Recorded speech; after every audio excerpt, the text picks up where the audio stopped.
Hello, welcome to Niyya. My name is Sara. I am a diabetes specialist nurse based in England, and here are the 3 things I think you should know if you have just been diagnosed with diabetes. So grab yourself a drink and let's start. Number 1, know your diagnosis. This may sound quite obvious, right? But it's really important because diabetes isn't just one condition. There are different types of diabetes and they do not all have the same cause or treatment. We have type 1 diabetes, type 2 diabetes, gestational diabetes, and other forms of diabetes that are less common. So, knowing what type of diabetes you have will help you better understand the treatment that the doctor is suggesting for you and why they're not recommending another treatment. It will help you understand what to expect moving forward and also what type of technology and support you are eligible for. In some cases, your doctor may not know straight away what type of diabetes you may have, and that's fine, it happens in practice. In these cases, they will request some extra blood tests to then determine the type of diabetes you may have. My advice for you is simple. If you don't know what type of diabetes you have, you should ask your healthcare team. It's very important that you know your diagnosis so that you can better understand your diabetes and feel more confident when you are managing it. Number 2, understand the diabetes language. Now, I know and I can imagine that when you're first diagnosed with diabetes, it may feel like everyone is speaking a different language, and that's because we use words that you've probably never heard before. And that's fine, it can feel overwhelming, but the good news is that you don't need to learn it all overnight. It will take time, but for you to get the most out of your appointment, it's good to know just a few words, just the basics. Let's start with the first word. HbA1c is the main blood test that helps us monitor your diabetes and how well the treatment is working for you. Now, HbA1c stands for glycated hemoglobin, which measures how much sugar has attached to your hemoglobin inside your red blood cells.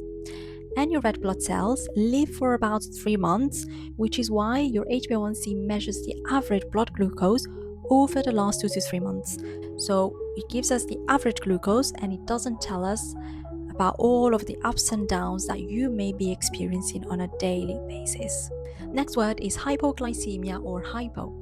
It means that your blood glucose has gone too low, below 4 millimole per liter if you live in England or countries that use this measurement, or below 70 milligram per deciliter if you live in these countries like parts of Europe that use this measurement.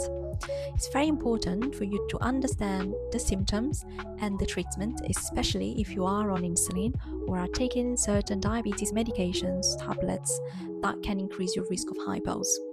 The most common symptoms are feeling dizzy or lightheaded, shaky, sweaty, and it's very important to treat it with fast-acting sugar, which we normally call fast-acting carbohydrate. This can be anything like dextrose tablets or jelly babies, orange juice, fruit juice. Then you'd want to wait for 10 to 15 minutes, and hopefully within this time your glucose level has gone above that 4 or that 70 mark. Once it does, you have to top yourself up with some slow-acting carbohydrates, and the amount would be 15 grams again. And in this case, you can opt for a piece of fruit or a slice of toast or a couple of digestive biscuits. This hopefully will allow your glucose level to stabilize. So if you were to skip this last part and only treat with glucose, then your blood glucose levels could start to drop again. Our next word is hyperglycemia or hyper.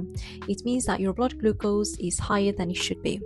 Now, it's very important to understand what your target range is, and this is often personalized, so please discuss this with your healthcare team. The main symptoms that you may experience if your glucose levels are higher than they should be are feeling very tired, feeling very thirsty, or having a dry mouth, having blurred vision, and passing more urine than usual. One of the other words I would like you to know is insulin.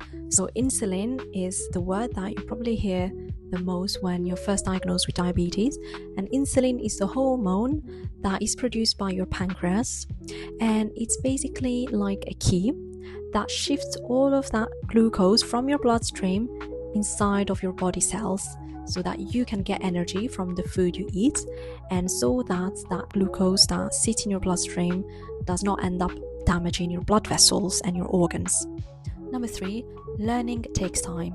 Many people who are first diagnosed with diabetes tend to feel overwhelmed, and often confused more than clear when Googling information about diabetes. So, what I'd like you to know is that you do not have to learn everything in one day.